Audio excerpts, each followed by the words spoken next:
Mari kita mulai renungan hari ini. Terima kasih Yesus, terima kasih Bapa kami yang baik. Hari yang baru, berkat yang baru. Terima kasih untuk penyertaan-Mu, berkat-berkat-Mu.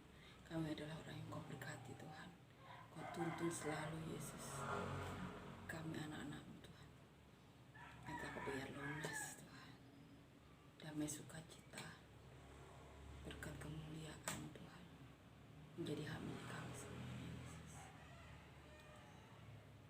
Semuanya karena kasih karunia-Mu. Terima kasih Yesus, terima kasih Tuhan. Dan saat ini kami akan melakukan renungan harian beracara Yesus. Biarlah Roh Kudus-Mu hadirat memenuhi kami semuanya. Dalam nama Tuhan Yesus, amin. Kita akan nyanyikan lagu yang pertama.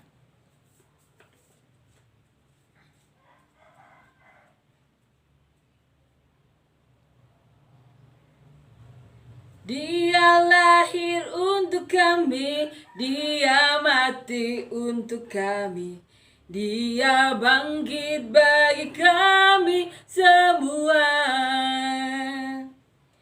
Dia itu Tuhan kami, Dia itu Allah kami, Dia Raja di atas segala raja.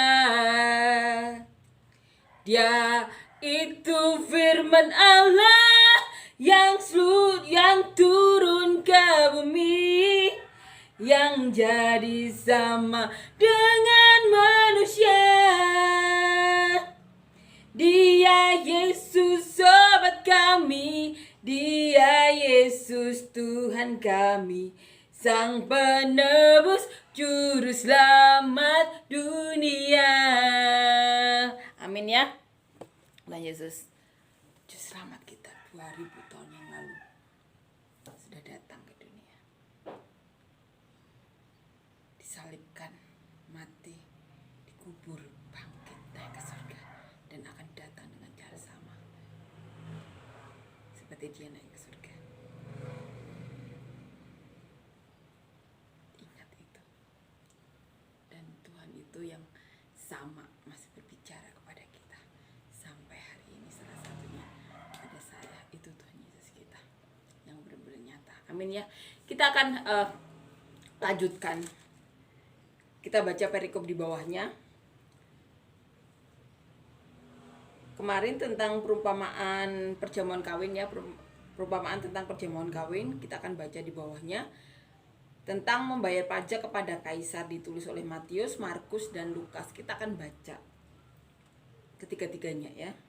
Matius 22 ayat 15 sampai 22 tentang membayar pajak kepada kaisar. Kemudian pergilah orang-orang Farisi, mereka berunding bagaimana mereka dapat menjerat Yesus dengan suatu pertanyaan. Mereka menyuruh murid-murid mereka bersama-sama orang-orang Herodian bertanya kepadanya, "Guru, kami tahu Engkau adalah seorang yang jujur dan dengan jujur mengajar jalan Allah, dan Engkau tidak takut kepada siapapun juga, sebab Engkau tidak mencari muka. Katakanlah kepada kami pendapatmu, apakah diperbolehkan membayar pajak kepada kaisar atau tidak?" Tetapi Yesus mengetahui kejahatan hati mereka itu, lalu berkata, "Mengapa kamu mencobai aku, hai orang-orang munafik? Tunjukkanlah kepadaku mata uang untuk pajak itu." Mereka membawa suatu dinar kepadanya. Maka ia bertanya kepada mereka, "Gambar dan tulisan siapakah ini?" Jawab mereka, "Gambar dan tulisan kaisar." Lalu kata Yesus kepada mereka, "Berikanlah kepada kaisar apa yang wajib kamu berikan kepada kaisar, dan kepada Allah apa yang wajib kamu berikan kepada Allah." Mendengar itu heranlah mereka dan meninggalkan Yesus lalu pergi. Kita akan baca bagaimana Markus menulis. Ditulis di Markus 12 ayat 13 sampai 17.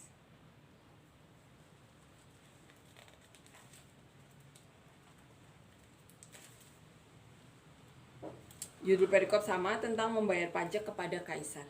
Kemudian disuruh beberapa orang Farisi dan Herodian kepada Yesus untuk menjerat Dia dengan suatu pertanyaan. Orang-orang itu datang dan berkata kepadanya, "Guru, kami tahu Engkau adalah seorang yang jujur, dan Engkau tidak takut kepada siapapun, sebab Engkau tidak mencari muka, melainkan dengan jujur mengajar jalan Allah dengan segala kejujuran. Apakah diperbolehkan membayar pajak kepada kaisar atau tidak? Haruskah kami bayar atau tidak? Tetapi Yesus mengetahui kemunafikan mereka, lalu berkata kepada mereka, "Mengapa kamu mencobai aku? Bawalah kemari suatu dinar supaya kulihat." Lalu mereka bawa, maka ia bertanya kepada mereka, "Gambar dan tulisan siapakah ini?" Jawab mereka, "Gambar dan tulisan Kaisar." Lalu kata Yesus kepada mereka, "Berikanlah kepada Kaisar apa yang wajib kamu berikan kepada Kaisar, dan kepada Allah apa yang wajib kamu berikan kepada Allah." Mereka sangat heran mendengar dia. Kita baca bagaimana Lukas menulis. Ditulis di Lukas pasal 20.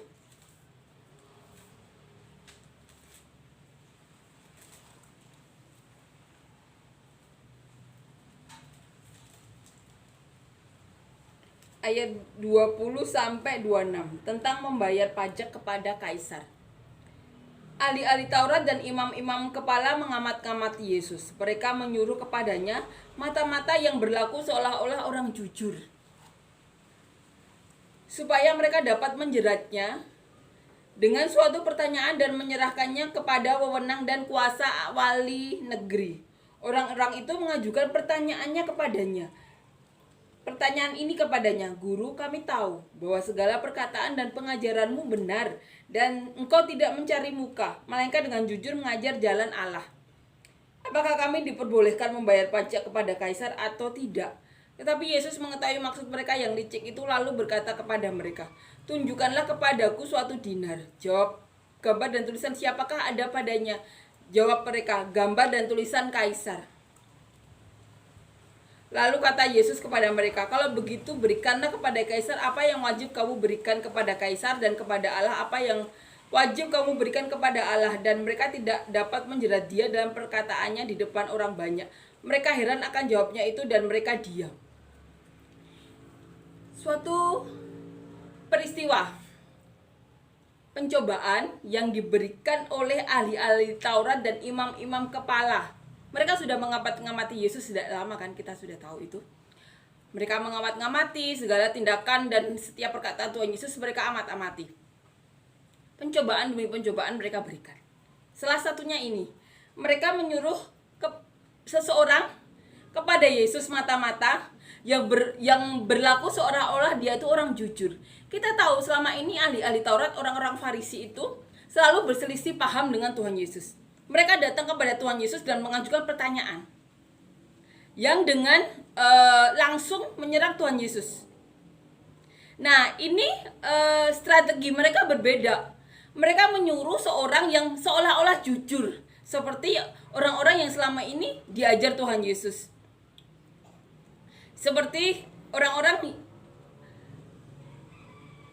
kebanyakan, ya, bukan seperti ahli-ahli Taurat atau orang-orang Farisi. Mereka menyuruh seseorang mata-mata yang berlaku seperti orang yang berpihak kepada Tuhan Yesus. Kenapa mereka bilang Tuhan Yesus tidak mencari muka? Karena saat Tuhan Yesus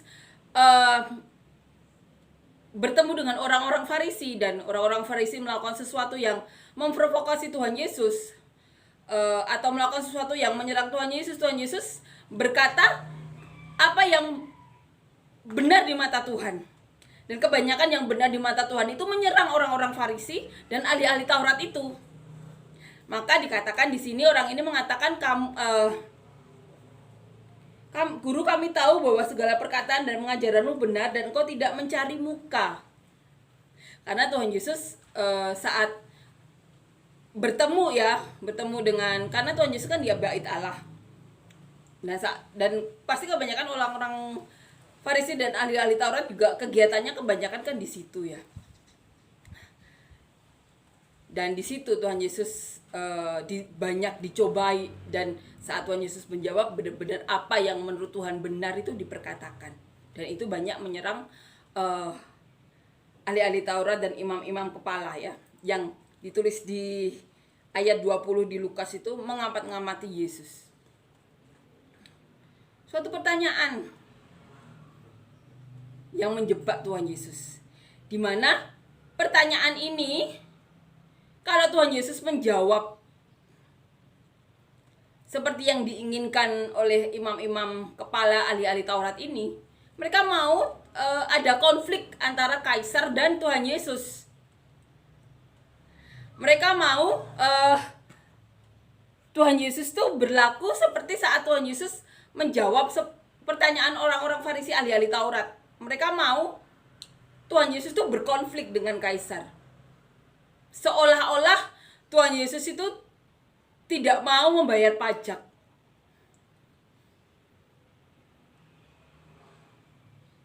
Atau tidak, dalam tanda kutip, tidak mencintai di mana Tuhan Yesus saat itu ada di negeri itu. Karena pastinya beda ya 2000 tahun yang lalu sama hari ini ya. Dimana kan pajak di sini sudah ada peraturannya. Kalau di situ, walaupun kita tahu ada pemungut cukai, tapi kan kalau kita dengar kata pemungut cukai itu kebanyakan tuh konotasinya buruk ya. Kan berarti kalau buruk kebanyakan ya masuknya ke orang-orang tertentu ya. Dan ini mereka tanyakan kepada Tuhan Yesus untuk menjebak Tuhan Yesus. Yang pastinya untuk apa? Untuk memprovokasi. Kalau Tuhan Yesus berkata sesuatu yang sesuai dengan mereka harapkan, Tuhan Yesus pasti ada konfrontasi kan dengan kaisar. Tapi Tuhan Yesus tahu. Makanya Tuhan Yesus mengatakan, Tuhan Yesus mengetahui maksud mereka yang licik itu, lalu berkata kepada mereka, tunjukkanlah kepadaku suatu dinar, gambar dan tulisan siapakah ada padanya. Jawab mereka, gambar dan tulisan kaisar. Lalu kata Yesus kepada mereka, kalau begitu berikanlah kepada kaisar apa yang wajib kamu berikan kepada kaisar, dan kepada Allah apa yang wajib kamu berikan kepada Allah. Itu jawaban Tuhan Yesus, yang memang sangat relevan ya sampai saat ini. Dan di zaman sekarang sudah ada peraturan tertulis ya. Jadi kita tahu apa yang harus kita bayar, berapa, ada prosentasenya. Pastinya berbeda ya di zaman itu. Ini yang dilakukan, salah satu pencobaan yang diberikan oleh ahli-ahli Taurat dan imam-imam kepala yang mengamat-ngamati Yesus. Menyuruh seseorang mata-mata yang berlaku seolah-olah seperti orang jujur, yang seolah-olah berada di pihak Tuhan, dan berkata-kata manis di telinga Tuhan Yesus. Tujuannya untuk apa? Menjeratnya dengan suatu pertanyaan dan menyerahkannya kepada wewenang dan kuasa wali negeri. Ditulis di ayat 20 juga. Mereka mau menjerat Tuhan Yesus dengan membuat konfrontasi agar terjadi konflik antara kaisar dan Yesus. Makanya saat Tuhan Yesus mau disalib, Pilatus menyerahkannya ke Herodes, tidak ada kesalahan.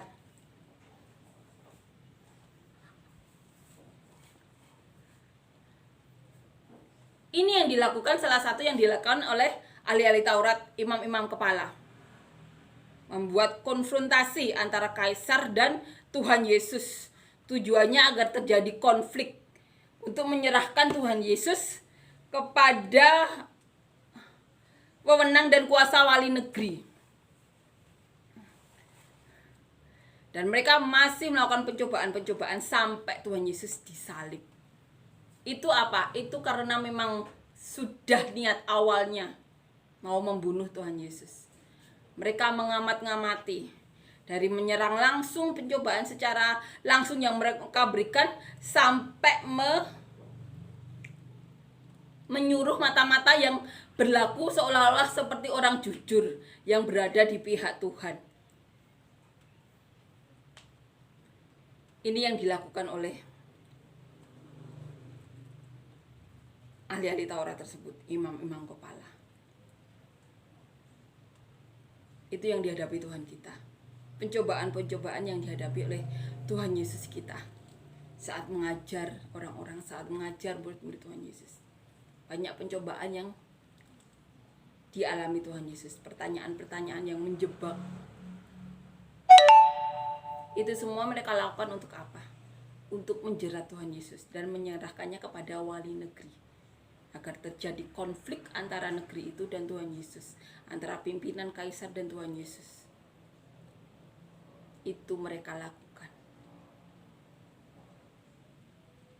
Pencobaan-pencobaan yang diberikan oleh ahli Taurat dan imam-imam kepala.